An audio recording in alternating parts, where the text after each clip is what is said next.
ગઈ 7 મેના રોજ વાડજ પોલીસ સ્ટેશનમાં પોક્સો આધારિત એક ગુનો દાખલ કરવામાં આવેલ હતો, જે આરોપી અશોક ડાભાણી પોલીસ કસ્ટડીમાંથી ભાગી ગયેલ હતો, જેનો અલાયદો એક વાડજ પોલીસ સ્ટેશનમાં ગુનો દાખલ કરવામાં આવેલ હતો.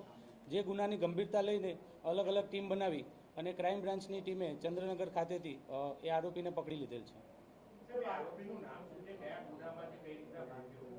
એ આરોપીનું નામ અશોક ડાભાણી છે અને તે મેડિકલમાં ગયેલ હતા અને ત્યારે પરત ફરતા તે પોલીસ કસ્ટડીમાંથી ભાગી ગયેલ હતા. ના, પ્રાથમિક એટલે મેડિકલમાં ગયેલા અને પરત ફરતા તેને ભાગી જવાનો પ્લાન કરેલ હતો.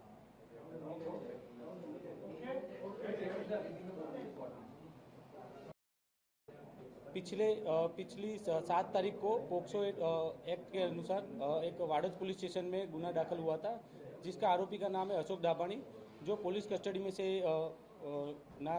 भाग गया था.